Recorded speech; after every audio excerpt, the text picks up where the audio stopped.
स्वागत है आप सभी का न्यूज विद एस के यूट्यूब चैनल पे। डियर स्टूडेंट्स, आज के इस वीडियो में हम मैथ के प्रथम पाली एग्जाम टर्म 16 अप्रैल क्लास 10 के लिए लेकर आया हूँ इम्पोर्टेंट ऑब्जेक्टिव प्रश्नों को, जो आपके बोर्ड एग्जाम के लिए काफ़ी इंपॉर्टेंट है। और उम्मीद है 16 अप्रैल को जो प्रश्न हम कराएंगे इससे आपको बोर्ड एग्जाम में काफ़ी ज़्यादा बेनिफिट होगा और इससे ज़रूर सवाल मिलेंगे। हाँ, तो चलिए स्टार्ट करते हैं आज के इस वीडियो को। लेकिन उससे पहले अगर हमारे चैनल पे नए हैं, चैनल को सब्सक्राइब नहीं किए तो प्लीज़ चैनल को सब्सक्राइब कर बेल नोटिफिकेशन को ज़रूर दबा लें, क्योंकि हम ऐसे ही और भी एजुकेटिव वीडियो और आपके लिए हेल्पफुल वीडियो हमेशा लाते ही रहते हैं। तो चलिए स्टार्ट करते हैं और हमारे साथ वीडियो के एंड तक जरूर बने रहिएगा। साथ ही वीडियो अच्छी लगेगी तो लाइक कर दोस्तों के साथ भी जरूर शेयर कीजिएगा। आइए देखते हैं आज के महत्वपूर्ण प्रश्नों के संग्रह को। लेकिन उससे पहले अगर आप अभी भी तैयार नहीं है तो आप अपना कलम कॉपी बाहर रख दें, ये सिर्फ और सिर्फ ऐसे ही आपको बनाने हैं। तो चलिए पहला क्वेश्चन, निम्न में से 120 का अभाज्य गुणनखंडों का गुणनफल कौन है? तो अभाज्य गुणनखंडों का 120 का गुणनफल, यहाँ पर हर एक क्वेश्चन हम बना बना के देखेंगे। तो चलिए देखते हैं 120 का कौन सा होगा। डियर स्टूडेंट, जान रहे हैं कि 120 को हम सबसे पहले 2 से करेंगे, 2 से जाएगा 60 बार में, फिर 2 से करेंगे 2 से 30 बार में, फिर 2 से करेंगे 2 से 15 बार में, फिर 3 से 5 बार में। तो कितना हो गया? इसका राइट आंसर हो जाएगा 2 गुना 2 गुना 2 गुना 3 गुने 5, मतलब कि 2 पर पावर 3। देख रहे हैं 3 2 है तो 2 पर पावर 3 गुने 5। सही उत्तर हो जाएगा विकल्प ए, ऑप्शन नंबर ए। समझ गए डियर स्टूडेंट्स? ऐसे ही यहाँ पे एक प्रश्न आपको दिया जाएगा कि 140 का अभाज्य गुणनखंडों के रूप में व्यक्त करना है। क्या हो जाएगा? 2 से करेंगे 70 टाइम में, 2 से करेंगे 35 टाइम्स में, फिर 2 से के बाद अब 2 से तो जाएगा नहीं, 3 से तो जाएगा नहीं, किससे? 5 से। तो 5 7 35। तो राइट आंसर क्या हो जाएगा? 2 गुने 2 गुने 5 गुने 7। तो इनको कैसे लिखेंगे? 2 का स्क्वायर, क्योंकि 2 बार 2 है, गुने 5 गुने 7। तो इसी टाइप के प्रश्न आपके बोर्ड एग्जाम में पूछे जाएंगे। हो सकता है 120 की जगह 140 दे दे, 225 दे सकता है। 225 को कैसे सॉल्व करेंगे डियर उसने? 5 2 7 2 9, 3 से कट जाएगा कितना? देखिए अब सर 5 से भी कटता, 3 से भी कटता, लेकिन आपको अभाज्य गुणनखंड से बनाना है तो इसलिए पहले छोटा अभाज्य गुणनखंड 3 है तो 3 से काटेंगे। 3 7 21, 1 बचा, 3 5 15, फिर 3 से कटेगा कितने घर में भाई? 25 घर में, 25 तिहाई 75, फिर कितने से कटेगा? 5 से 5 है 25। तो राइट आंसर क्या हो जाएगा? 3 गुने 3 गुने 5 गुने 5। ऐसा क्वेश्चन आपके बोर्ड एग्जाम में देखने को जरूर मिलेगा। 3 का स्क्वायर गुने 5 का स्क्वायर। सही है। चलिए अगला प्रश्न देखते हैं। किसी बहुपद px के लिए y बराबर px का ग्राफ नीचे आकृति में दिया गया है। ग्राफ से बहुपद px के शून्यकों की संख्या क्या होगा? ये जो ग्राफ दे रखा है मेरे प्यारे बच्चों, वहाँ से पूछा है कि शून्यकों की संख्या बताओ क्या होगा। और आप शून्यकों की संख्या किसका पूछा? px का।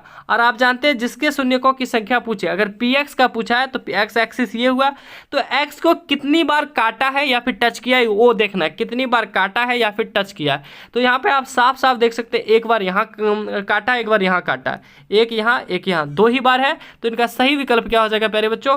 2 हो जाएगा सही विकल्प।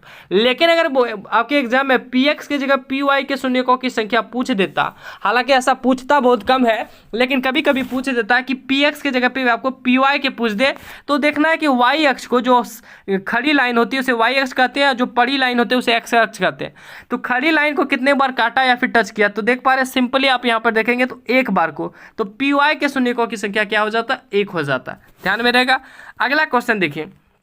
अगला है, निम्न में कौन द्विघात समीकरण है? तो सबसे पहला दे रखा है x + 1 का होल स्क्वायर बराबर 2 × x - 3। तो x + 1 का होल स्क्वायर करेंगे क्या होगा? x स्क्वायर प्लस 2 × x × 1 + 1 का स्क्वायर। उसके बाद क्या हो जाएगा dear sir? x square plus 2x plus 1, और इक्वल में दोनों के साइड दे रखा है 2x - 3, तो 2 गुना x माइनस 3, 3 दूनी 6 माइनस 6 ये हो जाएगा, तो 2x - 6 हो जाएगा। देख पा रहे इधर भी 2x है, इधर भी 2x है, जब इस पार लाएंगे तो माइनस हो जाएगा, यानी 1 खत्म हो जाएगा। एक्स स्क्वायर माइनस से इधर आएगा प्लस से हो जाएगा एक्स स्क्वायर प्लस 7। और द्विघात समीकरण किसको बोलते हैं प्यारे बच्चों? जिसमें पावर 2 हो। इसमें पावर 2 है तो इनका विकल्प सही हो जाएगा। लेकिन देखिए जब हम ऑप्शन को देखेंगे तो ऑप्शन में यहाँ पे दे रखा है कि भाई इनमें से सभी भी होगा क्या, इनमें से सभी होगा क्या। तो एक बार चेक कर लेते हैं और भी क्वेश्चन को। देख पा रहे हैं यहाँ पे क्वेश्चन में एक ऑप्शन में यहाँ से चेक कर लेता हूँ। X square plus 3x plus 1 दे रखा है और इधर दे रखा है x माइनस 2 का होल स्क्वायर। जब इसका होल स्क्वायर करेंगे तो क्या होगा, एक्स स्क्वायर हो जाएगा, उसके बाद क्या हो जाएगा -2ab, 2 इंटू ए के जगह x और b के जगह 2। लेकिन हम उतना नहीं करेंगे, यहाँ पे देखें जैसे एक्स स्क्वायर इधर आया तो इधर से एक्स स्क्वायर खत्म हो जाएगा, द्विघात समीकरण ये नहीं रहेगा। तो इसलिए इनका सही विकल्प मेरे प्यारे बच्चों क्या हो जाएगा, इनका सही विकल्प हो जाएगा option number A, x plus 1 का होल स्क्वायर बराबर 2 इंटू एक्स माइनस 3। अगला क्वेश्चन देखते हैं चौथा नंबर कि साइन 18 डिग्री बटा cos 72 degree, sine 18 degree upon cos 72 degree का वैल्यू फाइंड आउट करना है। कैसे फाइंड आउट करेंगे, तो आपने बचपन से ही अपने क्लास 10 में पढ़े होंगे कि साइन 18 डिग्री को हम क्या लिख सकते हैं प्यारे बच्चों, कॉस लिख सकते हैं, cos 90 degree minus theta, 90 degree minus 18 degree, ठीक है, 90 डिग्री माइनस 18 डिग्री क्या हो जाएगा, साइन 72 डिग्री हो गए, सॉरी हाँ एक second, cos 90 degree minus 72 degree लिख सकते हैं इसको, तो क्या हो जाएगा ये, एक सेकेंड, हाँ साइन 18 डिग्री, नीचे ऊपर वाला हम चेंज कर रहे हैं, चलिए ऊपर वाले को चेंज करते हैं। क्या लिख सकते हैं इसको डियर स्टूडेंट्स, इसको हम लिख सकते हैं कॉस 90 डिग्री माइनस 18 डिग्री, ये लिख सकते हैं। या फिर हम इसको क्या लिख सकते हैं, या फिर हम दूसरे तरीके से बना सकते हैं कि ऊपर में तो साइन 18 का साइन 18 डिग्री रहने दें, नीचे में कॉस 72 है, कॉस 72 को हम लिख क्या सकते हैं डियर स्टूडेंट, तो लिख सकते हैं साइन 90 डिग्री माइनस 72 डिग्री लिख सकते हैं। अब 90 में से 72 घटाएंगे तो क्या हो जाएगा, साइन 18 ऊपर और साइन 18 नीचे लिख सकते हैं या नहीं, साइन 90 डिग्री माइनस थीटा, तो ये कॉस 72 डिग्री ऑटोमेटिक हो जाएगा, साइन 18 नीचे में तो कट के कितना आंसर आ जाएगा, एक आ जाएगा। आप यहाँ से समझ गए, राइट आंसर इसका एक हो जाएगा। ऑप्शन किसी भी ऑप्शन में एक नहीं दे रखा है। कौन सा फॉर्मूला यूज़ किया, तो साइन 90 डिग्री माइनस थीटा वाला फॉर्मूला हमने यूज़ किया यहाँ पे। आप ऊपर की भी वैल्यूज़ को चेंज कर सकते हैं, नीचे की वैल्यूज़ को भी चेंज कर सकते हैं, ये आपके स्कूल वाले सर ने बताया ही होगा, नहीं बताया तो मैं चलिए एक बार और बता दूं। देखिए कोई भी वैल्यू आपको चेंज करना, मान लिया जाए हमने नीचे वाला का चेंज किया, अब ऊपर वाले का चेंज करके देखते हैं, या जो भी चेंज करना है। ऊपर में क्या दे रखा, साइन 18 डिग्री और नीचे है कॉस 72 डिग्री। डियर स्टूडेंट्स हम क्या ऊपर वाले को लिख सकते हैं cos 90 degree minus cos 90 degree minus theta, तो क्या हो जाएगा साइन 18 डिग्री और नीचे पे क्या है कॉस 72 डिग्री। अच्छा कॉस 90 माइनस थीटा जब हमने यहाँ लिखा 18 डिग्री, तो ये साइन 18 डिग्री के बराबर है या नहीं है सर, तो ऊपर में 90 में 18 घटाएंगे प्यारे बच्चों, 90 में हम 18 अगर घटा देंगे तो कितना बचेगा 72 डिग्री, और नीचे में क्या है कॉस 72 डिग्री, दोनों कट जाएगा, राइट आंसर एक हो जाएगा। समझ गए, ये फॉर्मूला यूज करना है। अगला है समांतर श्रेणी AP 3 1 -1 -3 के लिए सार अंतर इनमें से कौन है। सार अंतर वही डी निकालना है, A2 - A1, A2 - A1, ये हो गया A1, ये हो गया A2, तो A2 कितना है मेरे प्यारे बच्चों 1 है और A1 कितना है 3 है, तो 1 में 3 जाएगा तो -2 बचेगा, कितना बचेगा -2। सही विकल्प ऑप्शन नंबर ए हो जाएगा, ठीक है। अगला क्वेश्चन है आर त्रिज्या वाले वृत्त का परिमाप क्या होगा। आर त्रिज्या वाले वृत्त है उनका परिमाप, या फिर परिमाप को ही हम लोग क्या बोलते हैं प्यारे बच्चों, परिधि। याद रखिएगा परिमाप को परिधि भी बोलते हैं। तो परिमाप या परिधि क्या होता है 2πr होता है। बड़की आर देख के डरना नहीं है, बड़ी आर छोटी आर जो हो, वृत्त का जो आर वृत्त का परिमाप होता है 2πr होता है। अगर इसका क्षेत्रफल पूछ दिया जाता है, क्षेत्रफल हो जाता है πr², क्या हो जाता है πr², इनको याद रखिएगा। अगला क्वेश्चन है 7वां नंबर, सभी वृत्त क्या होते हैं प्यारे, जो सभी जो वृत्त होते हैं क्या होते हैं, तो इसका सही जवाब क्या हो जाएगा समरूप होते हैं। याद रखिएगा जितने भी वृत्त होते हैं क्या होते हैं समरूप होते हैं, याद रखिएगा। राइट आंसर क्या हो जाएगा बी नंबर। 12 15 21 का लॉसा क्या होगा। लॉसा तो आप बचपन से क्लास 1 2 से ही सीख रहे हैं, तो कैसे निकालने हैं हमको, यहाँ पे ये वाली लॉसा नहीं निकालनी है कि 12 15, यहाँ से हमको ये नहीं निकालनी है 12 15 21, ऐसे नहीं निकालनी है। डियर सर आपको हम सिंपल तरीका बताते हैं, आप ऑप्शन से करिएगा। सबसे इसमें डिफरेंट नंबर कौन है 21 आपको लग रहा है, 12 और 15 क्या है एक सिंपल नंबर है जो कि आप कट सकता है। अब 21 से हम चेक करेंगे कि 21 से कौन कटेगा, 21 से जो कट जाएगा भाई वो हो जाएगा। अब 21 से यहाँ अगर हम 32 को काटेंगे तो 21 बचा कितना मेरे प्यारे बच्चों, बच गया 11 110 हो गया, क्या कटेगा नहीं कटेगा। 220 21 से कम 21 बचा 1 10, ये भी नहीं कटेगा। 420 को कैसे काटेंगे, 21 दूनी 42 0, 20 घर में कट जाएगा, यही इनका आंसर हो जाएगा। आप चेक कर सकते हैं 12 से भी 420 कट जाएगा, 12 तिया 36 6 बर 5 60, 15 से भी कट जाएगा डियर स्टूडेंट, 15 तिया 45, 15 दूनी 30 और बचा कितना 12, 15 रटो 20 से कट जाएगा, सही है। तो राइट आंसर इसका हो जाएगा बी नंबर। अगला क्वेश्चन है द्विघात बहुपद क्या होगा जिसके शून्यकों का योग तथा गुणनफल 1 और 1 है। आपको हमने बताया था प्यारे बच्चों कि शून्यकों का योग और गुणनफल में जब आपको द्विघात समीकरण पूछे तो उनको लिए हमने क्या बताया था कि ax² minus alpha plus beta into x plus alpha into beta ये होता है। तो ax² की जगह a की जगह क्या है मेरे प्यारे बच्चों, ax² की जगह कुछ नहीं है, तो मान लीजिए आ जाए कुछ नहीं दिया रखा है तो x हो गया, तो x² minus alpha plus beta का भी तो वैल्यू होता है शून्यकों का योग ही तो अल्फा प्लस बीटा होता है, क्या है 1, तो 1 की जगह पे 1 रखेंगे, x की जगह पे x, तो 1x हो गया यानी कि x हो गया। उसके बाद क्या होगा गुणनफल अल्फा इंटू बीटा प्लस 1, तो x² माइनस x प्लस 1 हो जाएगा राइट आंसर, समझ गए। t² माइनस 15 निम्न में से शून्य क्या है, t² माइनस 15 का शून्य क्या होगा। तो डियर स्टूडेंट हमने ऐसा क्वेश्चन आपको पिछले लेक्चर्स में भी बताए हुए थे, कैसे निकालते हैं इनको। देखिए t² माइनस 15 दे रखा है, शून्य का निकालना यानी कि इनका वैल्यू 0 के बराबर होगा। t² जब निकालेंगे तो 15 इस साइड चला जाएगा तो क्या हो जाएगा माइनस था प्लस में हो जाएगा। अब यहाँ से t हम अगर फाइंड आउट करेंगे प्यारे बच्चों तो t इधर स्क्वायर में है तो उधर जाके क्या हो जाएगा रूट में हो जाएगा। और आपको हम बताए थे कि जब स्क्वायर से रूट को ट्रांसफर करते हैं तो प्लस माइनस लगता है, क्या लगता है प्लस माइनस लगता है। तो एक तो t बराबर हो जाएगा प्लस रूट 15 और एक t बराबर हो जाएगा माइनस रूट 15, ऑप्शन बी हो जाएगा सही उत्तर।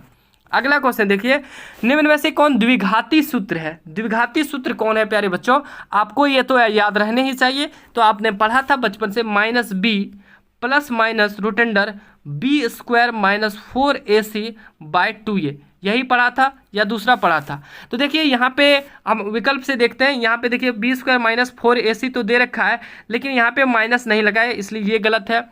यहाँ पे 2a नीचे में होना चाहिए, सिर्फ a है इसलिए ये भी गलत है। यहाँ पे 2a होना चाहिए नीचे में लेकिन 2 है, ये भी गलत है। तो सही विकल्प कौन होगा ये, क्योंकि यहाँ पे माइनस है, plus minus root under b² minus 4ac totally यहाँ पे है, तो सही विकल्प ऑप्शन नंबर ए हो जाएगा।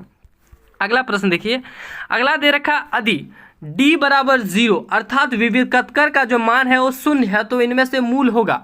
डियर स्टूडेंट्स हमने आपको बताया था पहले जब हम लाइव क्लास पढ़ाते थे तो हमने आपको बताया था कि जब d बराबर 0 हो तो मान तो वास्तविक होगा, क्या होगा वास्तविक होगा, और क्या होगा वास्तविक के साथ साथ बराबर भी होगा। क्यों डियर स्टूडेंट्स, क्योंकि d का मान 0 है तो वास्तविक होगा और वास्तविक के साथ बराबर भी होगा। राइट आंसर ऑप्शन नंबर 1 हो जाएगा। अब इसमें कुछ बातें हम जान लेते हैं। d का मान अगर 0 से बड़ा हो, d का मान अगर 0 से बड़ा हो तो मान वास्तविक होगा, क्या होगा वास्तविक होगा, लेकिन प्यारे बच्चों भिन्न होगा, लेकिन प्यारे बच्चों भिन्न होगा।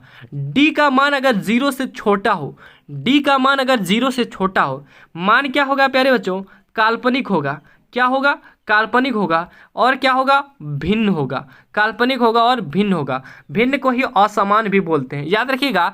एक ही कंडीशन है प्यारे बच्चों, एक ही कंडीशन है d बराबर 0 जहाँ पे मान बराबर होता है, बाकी में मान भिन्न होता है। लेकिन अगर बड़ा रे तो वास्तविक होता है, छोटा रे तो काल्पनिक होता है। ओके अगला क्वेश्चन देखिए, यदि कर्ण स्क्वायर बराबर लंब स्क्वायर प्लस आधार स्क्वायर हो तो वह कैसा त्रिभुज है।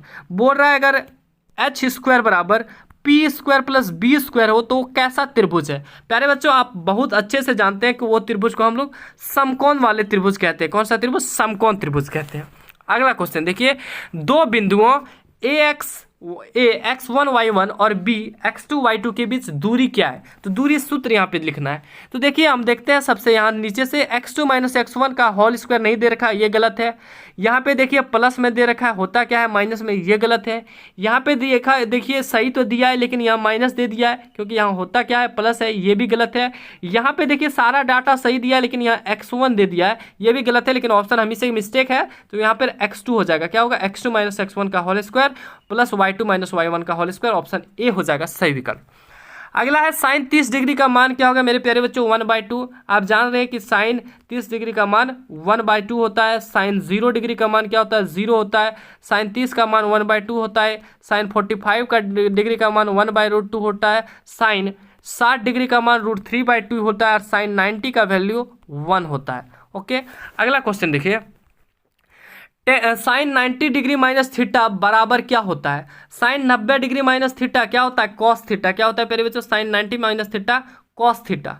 अगला क्वेश्चन देखिए, अगला दिया है ए भुजा वाले घन का आयतन क्या होता है? ए भुजा वाले घन का आयतन क्या होता है? तो घन का आयतन क्या होता है? एक क्यूब होगा। क्या होगा? एक क्यूब हो जाएगा। राइट आंसर हो जाएगा ऑप्शन नंबर ए। ठीक है, अगला प्रश्न देखिए डियर स्टूडेंट्स, इनमें से शंकु का आयतन कौन है? शंकु का आयतन पूछा है तो 1/3 पाई आर स्क्वायर एच। हमने 2 मार्क्स के जब क्वेश्चन कराए थे तो आपको बताए थे, तो सही विकल्प क्या आ जाएगा? 1/3 pi r square h. Dear students, इस वीडियो के डिस्क्रिप्शन में कई सारे लिंक दिए गए हैं 5 मार्क्स के क्वेश्चन के, 2 मार्क्स के क्वेश्चन के, तो वो जो आपको देखना काफ़ी इंपॉर्टेंट है तो उनको जरूर देख लीजिएगा। आइए देखते हैं अगला प्रश्न 19वां नंबर, वर्ग अंतराल 10 से 25 का वर्ग चिन्ह क्या होगा? वर्ग चिन्ह पूछ रहा है डियर स्टूडेंट, तो वर्ग चिन्ह कैसे निकालते हैं? 10 से 25 को के बीच में दिया है तो दोनों को जोड़ना है, जिससे जिसके बीच में दिया है उसको जोड़ना है, 2 से भाग दे देना है। 10 और 25 जोड़िएगा तो 35 होगा, 35 को 2 से भाग दीजिएगा तो 17.5 होगा, 17.5 होगा राइट आंसर। अगर यहाँ पे 10 और 20 दे देता, 10 से 20 के बीच वर्ग अंतराल निकालिए तो सिंपल 10 और 20 को जोड़ते हैं, 10 और 20 30, और भाग कितना देते प्यारे बच्चों? 2 से। 30/2 कितना हो जाएगा? 30 बटे कितना हो जाएगा प्यारे बच्चों? तो 15 हो जाएगा। समझ गए? कोई भी वैल्यू दे, 2 और 3 के बीच पूछ ले वर्ग अंतराल, तो 2 और 3 को सिंपल से जोड़ दीजिएगा, 2 से भाग दीजिएगा, 2 और 3 जोड़ने पर 5 होता है, 2 से भाग दीजिएगा तो 2.5 हो जाएगा सही विकल्प। अगला क्वेश्चन है, निम्नलिखित में से कौन सी संख्या किसी घटना की प्रायिकता नहीं हो सकती है? याद रखिएगा प्यारे बच्चों, कोई भी किसी भी घटना की प्रायिकता, जिंदगी में एक चीज याद रख लीजिएगा, कान में याद कर लीजिएगा, ध्यान रखिएगा कि कोई भी चीज की प्रायिकता जो होती है प्यारे बच्चों, वो हमेशा कितनी होती है? 1 के बराबर या फिर 1 से छोटा। कितनी होती है? 1 से छोटा या फिर 1 से बराबर, 1 के बराबर या फिर 1 से छोटा होता है लेकिन 1 से बड़ा नहीं होता है। अब देखते हैं कौन सा विकल्प इसमें होगा। 2/3 जब करिएगा डियर स्टूडेंट तो आएगा आंसर 0.66 जो कि 1 से छोटा है। 15% मतलब डियर स्टूडेंट 100% मिस 1 होता है, 100% मिस 1 होता है। 15% आप सोच सकते हैं कि 15% मिस सोच सकते हैं कि ये भी 100 से छोटा है, क्योंकि 100% 1 होता है तो 15% छोटा है। 0.7 1 से छोटा है, ठीक है। 1.5 जो है प्यारे बच्चों 1 से बड़ा है, यही प्रायिकता नहीं होगा। ठीक है, समझ गए? चलिए देखते हैं अगला प्रश्न। काफ़ी ज़्यादा गर्मी है और वीडियोस जब बनाते हैं तो फैन को भी ऑफ रखना पड़ता है, क्योंकि साउंड आपको आ जाएगा तो फिर दिक्कत होगी। बहुत ज़्यादा गर्मी आ रही है, पता नहीं 40-45 डिग्री पारा चढ़ गया है। बस आप लोग के लिए मेहनत लगातार करते जा रहे हैं, साथ चाहिए आप लोगों का। चलिए अगला प्रश्न देखते हैं। प्रश्न संख्या 21 से 30 तक के बीच रिक्त स्थानों को भरना है प्यारे बच्चों। क्या भरना है? रिक्त स्थानों को भरना है। एक प्राकृत संख्या का अभाज्य गुणनखंड उसके गुणनखंडों के क्रमों को छोड़ते हुए डैश होता है। क्या होता है? अद्वितीय होता है, याद रखिएगा। अगला क्वेश्चन दे रखा है, √2 डैश संख्या है। हमने बताया था प्यारे बच्चों, रूट में जो भी संख्या हो वो क्या होता है? अपरिमेय होता है। लेकिन अगर वो रूट से बाहर निकल जाएगा, अगर वैसी संख्या दे रखी है जो पूर्ण वर्ग होगा तो रूट से वो बाहर निकल जाएगा। रूट से बाहर निकलने पर कैसी संख्या हो जाएगी? तो परिमेय संख्या हो जाएगी। फॉर एन एग्जाम्पल, अगर हम मान लिया जाए कि यहाँ √4 देता तो √4 को 2 आप लिख सकते थे, तो ये परिमेय हो जाता प्यारे बच्चों, ये परिमेय हो जाता। √9 दे देता तो √9 को आप 3 लिख सकते थे, ये परिमेय हो जाता। √16 दे देता तो √16 को आप 4 लिख सकते थे, ये परिमेय हो जाता। लेकिन √7 दे देता तो √7 को आप फाइंड नहीं कर सकते। हाँ, फाइंड आप 12th में जाके कर सकते हैं, उसके पॉइंट में वैल्यूज आती है। लेकिन फिलहाल में तो आप अगर पूर्ण वर्ग नहीं है तो वो अपरिमेय होगा। परिमेय जो है पूर्ण वर्ग होने पर ही होगा। समझ गए? तो इनका सही विकल्प क्या आ जाएगा? अपरिमेय हो जाएगा। यहाँ पे आपको लिख देना अपरिमेय। अगला क्वेश्चन है, जब a1/a2 बराबर नहीं होते हैं b1/b2 के तो कौन सा हल होता है? तो प्यारे बच्चों अद्वितीय हल होता है। कौन सा? अद्वितीय हल होता है। a1/a2 बराबर नहीं होते हैं b1/b2 के तो अद्वितीय हल होते हैं। अगर A1/A2 बराबर B1/B2 बराबर C1/C2 हो जाए तो इनका सही विकल्प हो जाएगा अनेक हल होगा। ठीक है, अनेक हल। अगर A1/A2 बराबर B1/B2 और बराबर C1/C2 हो जाए तो अनेक हल होंगे। दो चीज़ें कंडीशन बताई। तीसरा कंडीशन है कि A1/A2 बराबर A1/A2 बराबर B1/B2 लेकिन बराबर नहीं हो C1/C2 के, तो कोई भी हल नहीं होगा, कोई भी हल नहीं होगा। ठीक है, समझ गए बातों को। तीन कंडीशन बताए, तीनों को आपको याद रखना है, ऐसे क्वेश्चन मिलेगा बोर्ड एग्जाम में। अगला प्रश्न दे रखा है 24वां नंबर क्या है, ax² plus bx plus c बराबर 0 हो तो विविध कर होगा। तो इसका विविध कर क्या होगा? आपको फॉर्मूला पता है, d को जो विविध कर होता है d कैसे निकालते हैं, b² माइनस 4ac होता है। क्या होता है? b² minus 4ac। यहाँ पे देखिए b² माइनस 4ac कौन सा है? पहला विकल्प। तो राइट आंसर हो जाएगा b² माइनस 4ac। अगला दे रखा है प्यारे बच्चों की ax² plus bx plus c को डैश कहते हैं। क्या कहते हैं? द्विघात, बहुपद या फिर समीकरण। ये क्वेश्चन काफी ज्यादा इंपॉर्टेंट है और कई बच्चे इसमें फंस जाते हैं। मैं लेकिन इसको आपको एकदम क्लियर कर दूं। देखिए, जब भी आपको कोई दे रखे ax² plus bx plus c बराबर, आपको प्यारे बच्चों अगर दे रखे हो बराबर 0 दे दे, बराबर में अगर कोई भी वैल्यू दे दे, गौर से सुनिएगा शब्दों को, कोई भी दे ax² plus bx plus c इधर लिख दे और बराबर में अगर कोई वैल्यू दे दे 0 2 3 4 5 समथिंग कुछ भी दे दे, तो वो समीकरण हो जाएगा द्विघात समीकरण, क्योंकि पावर 2 है तो वो द्विघात समीकरण हो जाएगा। लेकिन अगर वो बराबर के बराबर दे ही ना दे, बराबर देता ही नहीं हो, या फिर बराबर के उस पर कुछ नहीं वैल्यू हो, मान लिया जाए सिर्फ ऐसा हो, तो ये क्या हो जाएगा? द्विघात बहुपद। मतलब बराबर अगर आया तो क्या कहलाएगा? समीकरण। बराबर नहीं है तो बहुपद, याद रखिएगा। अगला क्वेश्चन देखिए, यदि b² माइनस 4ac बराबर 0 हो तो मूल होंगे। b² माइनस 4ac यानी कि d का वैल्यू दे रखा है प्यारे बच्चों 0 हो, तो 0 अभी हमने कुछ देर पहले बताया कि 0 हो तो क्या होगा? वास्तविक होगा, और 0 से बड़ा हो तो क्या होगा? वास्तविक होगा। छोटा होने पर क्या होगा? काल्पनिक होगा। तो इनका सही विकल्प क्या होगा? वास्तविक होगा। और चूंकि बराबर है तो क्या हो जाएगा? बराबर वैल्यू आएगी। अगला क्वेश्चन देखिए 27वां 28वां 29वां और 28वां 29वां 30वां, अंतिम प्रश्न बचे हुए हैं जो कि इंपॉर्टेंट है। सभी त्रिभुज डैश होते हैं, सभी डैश त्रिभुज होते हैं, तो सभी डैश त्रिभुज समरूप होते हैं। कौन से त्रिभुज समरूप होते हैं मेरे प्यारे बच्चों? तो समबाहु त्रिभुज समरूप होते हैं। ठीक है, अब विषमबाहु त्रिभुज हम अगर समद्विबाहु त्रिभुज मान लें, एक समद्विबाहु त्रिभुज हमने ऐसे बनाया प्यारे बच्चों, दो भुजा उनकी समान है, लेकिन तीसरी भुजा देखिए, दो भुजा मान लिया जाए ऐसे है। ठीक है, उसके बाद तीसरी भुजा जो है प्यारे बच्चों सेम हो ही ना, दो भुजा सेम हो। देख लीजिए, थोड़ा सा मैं बता देता हूँ। दो भुजा मान लिया जाए, एक यहाँ से है एक यहाँ से है, और तीसरी भुजा बड़ी भी है, तो लेकिन वो बराबर नहीं होगा। समद्विबाहु जो है क्या होगा? समरूप नहीं होगा। लेकिन समबाहु अगर है प्यारे बच्चों, समबाहु तो सिंपल सा है, तीनों बराबर होगा, दिखने में एक जैसा होगा, तो क्या होगा? समबाहु होगा इनका सही विकल्प। अगला है tan 90 डिग्री माइनस थीटा क्या होता है? tan 90 degree minus theta cot theta होता है। क्या होता है? Cot theta. अगर यहाँ पे पूछ देता प्यारे बच्चों कॉट 90 डिग्री माइनस थीटा क्या होगा? कॉट 90 डिग्री माइनस थीटा क्या हो जाता? tan थीटा हो जाता। अगला अगर पूछ देता कॉस 90 डिग्री माइनस थीटा, तो याद रखिएगा कॉस में है तो ये बदल जाएगा साइन थीटा। अगर आपको पूछ देता सेक 90 माइनस थीटा तो कोसेक थीटा, सेक 90 डिग्री माइनस थीटा तो कोसेक थीटा हो जाता। अगला क्वेश्चन है कि घटना ई की प्रायिकता प्लस घटना ई नहीं की प्रायिकता डैश होता है। हमने ये सारे क्वेश्चन आपको टर्म 2 में भी करा रखे हैं, जो कि जिसका डिस्क्रिप्शन में लिंक दिया गया है 2 मार्क्स के क्वेश्चन के लिए।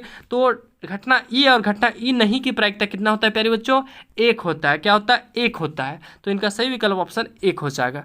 डियर स्टूडेंट्स, आज के इस वीडियो में इतना ही। हमने देखा यहाँ पे कुल 30 प्रश्न, और उम्मीद है आपके बोर्ड एग्जाम में यहाँ से 4 5 10 क्वेश्चन जरूर मिलेंगे।